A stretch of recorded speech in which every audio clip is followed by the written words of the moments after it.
Hello students, good morning. Let's start today's class. Dear student, today we are going to start chapter 15, Heritage of Knowledge. Heritage means होता है बेटा धरोहर, मतलब जो चीज़ें हम लोग अपने पूर्वजों से, अपने माता पिता से, अपने दादा दादी से हम लोग पाते हैं, या आप कह सकते हैं कि जो पहले के लोग हैं, जो चीज़ें हमारे लिए छोड़ के जाते हैं, उसको हम लोग क्या कहते हैं? धरोहर. That is called heritage. Okay beta, so in this lesson we will discuss about the heritage of knowledge, means ज्ञान की धरोहर. जो ज्ञान की धरोहर है, ये भी एक तरीके की धरोहर है हमारे लिए, एक तरीके की संपत्ति है, क्योंकि हम लोग अपने डेवलपमेंट के लिए, अपने को आगे बढ़ाने के लिए, अपने रिसोर्सेज को ज़्यादा से ज़्यादा रिसोर्स को पैदा करने के लिए हम लोग क्या करते हैं बेटा? हमको किस चीज़ की ज़रूरत होती है? नॉलेज की. So in this lesson we will discuss about how knowledge getting improved in comparison with earlier time. That was the time when nobody knows about alphabet, word or sentence. There is no knowledge of any alphabet at that time. In the beginning, people started sharing their ideas, view and you can say feeling in the form of picture. Yes student, in the form of picture they started. If people want to say something, they told this by making some drawings, making some pictures, and such types of picture form communication is called pictorial writing, or you can say pictorial script. So my dear student, in this lesson we are going to start. You can see here history of writing. First of all, we will see the back history. Early humans did not have the knowledge to get knowledge to grow. Yes student, they don't have any knowledge to grow or cook food. They observed nature and things around them. This helped them to cope up with different situation. मतलब इस चीज़ ने बेटा उनको किस लायक बनाया कि वो बहुत सारी सिचुएशन से उबर पाएँ, अपने को बाहर निकाल पाएँ. So they gradually learned that the fire could provide them relief. Fire could provide them relief from cold and protection from beasts. Okay, they also learned that if the world hard the world hard, they could grow crops. They worked, they hard, they could grow. They work hard, they could grow crops and lead a settled life. Yes student, आग के invention ने उनको ये बताया कि वो एक जगह हार्ड वर्क करके जो है क्रॉप्स को ग्रो कर सकते हैं, पैदा कर सकते हैं, और इस तरीके से वो अपनी एक सेटल्ड लाइफ को भी एंजॉय कर सकते हैं. सेटल्ड लाइफ मतलब बेटा एक जगह रहना. This mark the beginning of civilization and later civilization. Their keen interest in learning helped them to improve their life standard. और इस तरीके से बेटा धीरे धीरे उन्होंने स्टार्ट किया और धीरे धीरे अपने लाइफ को इम्प्रूव करते चले गए. जैसे in present time we are doing such types of improvement in our daily life. Day by day we are improving. So now we will discuss about history of writing. History of writing. First of all, we will see from where history of writing started. As the human civilization developed, बेटा जैसे जैसे हमारा civilisation develop हुआ, a need was felt, एक ज़रूरत महसूस हुई to retain knowledge permanent form. मतलब नॉलेज को एक परमानेंट फॉर्म में बनाए रखने की एक ज़रूरत महसूस हुई. This would help the future generation. और ये जो हम लोगों ने बेटा सोची है ये चीज़ कि परमानेंट नॉलेज की हम लोग बात करते हैं कि कोई भी नॉलेज हम परमानेंट तरीके से बना के रखें, ये हेल्प करेगा किसमें, this would help the future generation. ये जो भविष्य की पीढ़ी है, भविष्य की जो आने वाली जनरेशन है, उसको हेल्प करेगी। So this led to the development of sign. और इस तरीके से साइन लैंग्वेज का स्टार्टिंग हुआ। So now the next topic is ancient writing. बेटा in this topic we will discuss about the different types of ancient writing that are used in that are used in ancient time, in earlier time. Okay, so first of all we will discuss about pictography. Yes student, it is a system of drawing on caves. इसमें क्या करते हैं बेटा, केव की जो दीवार होती है उस पर हम लोग ड्राइंग करके कुछ लिख सकते हैं, या आप कह सकते हैं कि उसको हम लोग कम्युनिकेशन करते हैं पिक्टोरियल फॉर्म में। So pictography, this was the beginning of writing. Pictography was the beginning of writing. This system recorded objects and objective situations. And next is ideography. You can see here, ideography is the system of presenting idea. With the help of ideography, we present the system of idea. How can we present our idea?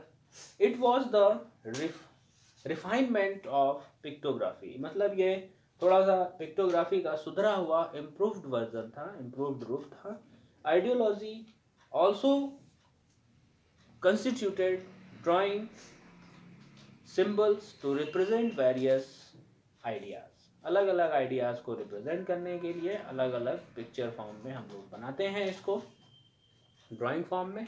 And next one is logograms are symbols representing the whole world.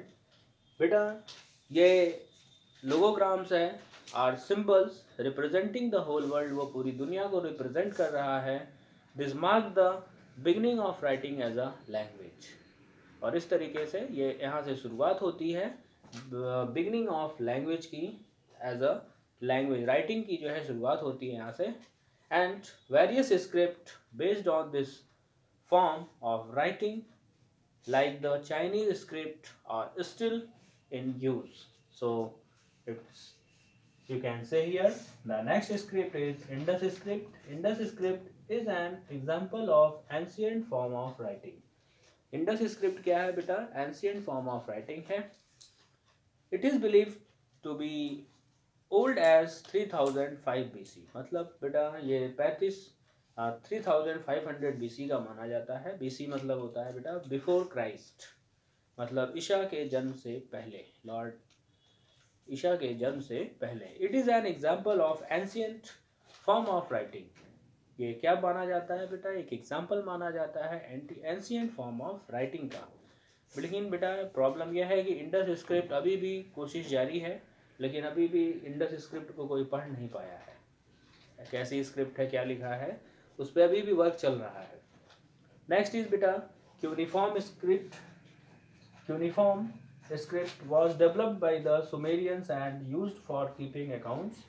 बेटा cuneiform script Sumerian के द्वारा सबसे पहले use की गई थी, और ये अकाउंट को सेफ रखने के लिए या लेखा जोखा हिसाब किताब रखने के लिए यूज़ किया जाता था। And next is Egyptian hieroglyphics was a writing technique which used logographs and alphabet। बेटा जो इजिप्टियन हेरोग्लिफिक्स था, हेरोग्लिफिक्स है, was a writing technique which used logographs and alphabet।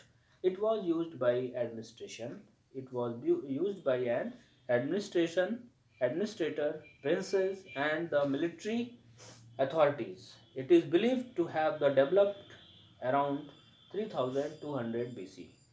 So next thing is modern writing system। Beta in modern writing system we will see, we know that the writing plays an important part in our life। We recorded or document almost every important things। मतलब बेटा हम लोग record करते हैं और सबको safe रखते हैं। लगभग अपनी सारी चीज़ों को, सारी ज़रूरत की चीज़ों को जो इम्पोर्टेंट होती हैं। आगे है बेटा history of numbers. Numbers developed as human felt the need to note time for counting the passing days and months. Numbers developed as humans felt the need to note time for counting the passing days and months. It is called history of number. And बेटा in history of number I want to tell you, बेटा जब हम लोगों को number की knowledge नहीं थी और जब हम लोगों को नंबर की जानकारी नहीं थी, तो जो शेफर्ड बॉय था बेटा, गडेरिया का लड़का जो कि भेड़ चराता था, है ना, वो कैसे काउंट करता था बेटा? He just counted by with the help of pebbles. He used pebbles. Pebbles मतलब होता है बेटा छोटे छोटे स्टोन, और एक भेड़ के लिए वो एक पत्थर उठा के रखता था और इस तरीके से अपनी सारी भेड़ों को वो काउंट करता था, जब हमको लोगों को नंबर की नॉलेज नहीं थी. Numbers developed as a human felt the need to note the time for activities such as growing crops. Okay, and next thing is the number system developed simultaneously around the world. मतलब पूरी दुनिया में बेटा जो number system है वो धीरे धीरे डेवलप होने लगा.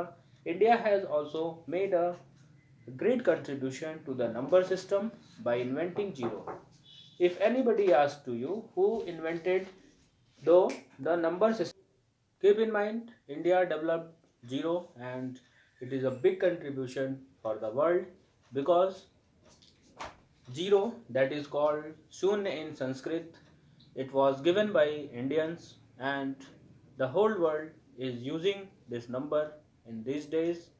So it is called the shunya and zero. The Egyptian had a very interesting way of depicting number. Egyptian के पास बेटा बहुत interesting way था numbers को depict करने के लिए. So they drew a line. They drew a line for one, है ना, एक चीज के लिए बेटा, एक नंबर के लिए वो क्या करते थे, एक लाइन ड्रॉ कर देते थे, है ना. एक नंबर कितना होता था, एक नंबर, इसलिए बेटा ये बन गया वन. और जो हमारा कंप्यूटर सिस्टम है, जो हमारा कंप्यूटर वर्क करता है, वो बेटा किस चीज़ पे करता है? कंप्यूटर वर्क करता है जीरो और वन के नंबर पे. Okay, so they drew a line for one, they made a rope for 10. उन्होंने एक 10 नंबर के लिए एक रस्सी बना के रखी, उसको 10 से डिनोट करते थे, और एक वो था कॉयल, और कॉयल को बेटा, कॉयल जब वो बनाते थे उसका मतलब होता था 100. In this way they design symbols. इस तरीके से उन्होंने सिम्बल्स को डिज़ाइन किया नंबर को डिनोट करने के लिए. Design symbol for counting up to 1 million. So Greek philosopher and such Pythagoras and Archimedes made the contribution to numbers and mathematical calculation. So my dear student, keep in mind, number make our life easy as they help in keeping the things organized. क्योंकि number जो हैं बेटा वो हमारी चीज़ों को organise करके रखने में हमारी मदद करते हैं. They help in running this world in a proper function. पूरी दुनिया को चलाने में जो नंबर हैं बेटा वो बहुत इंपॉर्टेंट रोल प्ले कर रहे हैं.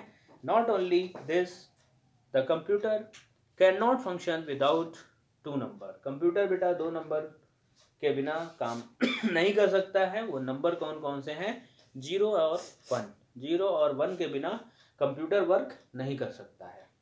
Okay, so these are the binary number, और इसको हम लोग बोलते हैं binary number. Okay, the next thing is history, the history of paper.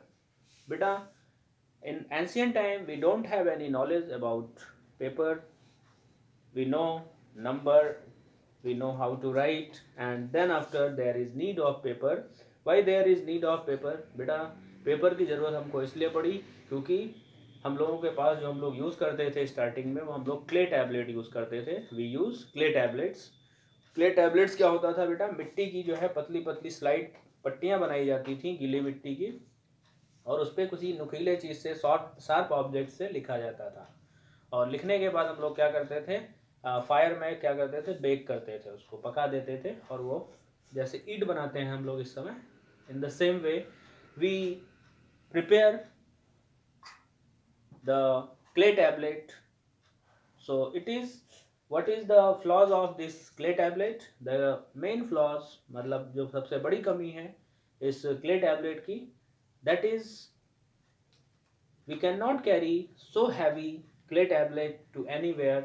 It is very uncomfortable. So after clay tablet we uses copper plates for writing the things, because copper plates are lighter in weight, and then after it is also creating problem. We are human and we started our development, so we find out the way. In Egypt there was a plant, name is reed. Read नाम का बेटा plant था Egypt में, और वहाँ के local language में इसको बोलते थे पैपिरस।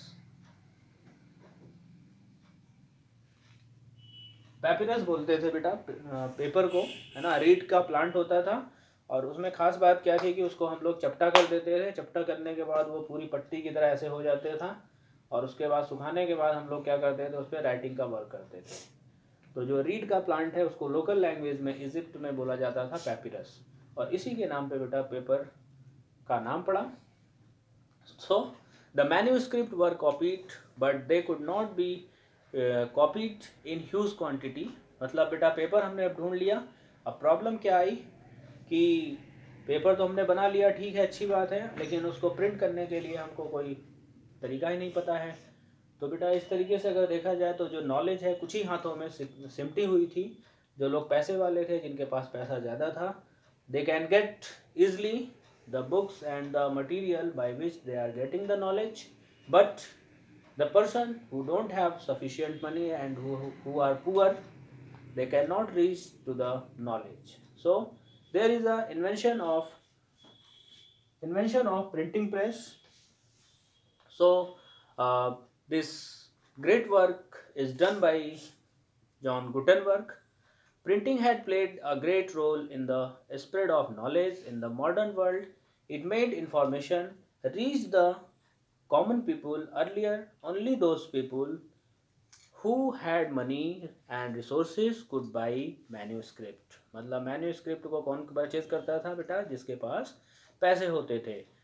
This prevented the spread of knowledge, and in the 15th century St.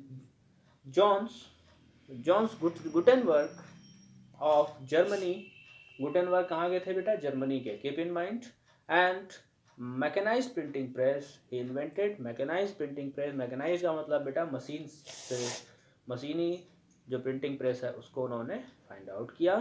Moulds of letter were made with the use of leave impression on paper. Moulds मतलब जो लेटर होते हैं बेटा, उनका मोल्ड्स बनाया गया, और जो कि पेपर पे पढ़ते ही उस पर मार्क करके, मतलब जो भी लिखना चाहें आप उसको प्रिंट कर सकते हैं। Gutenberg first publication was the Bible.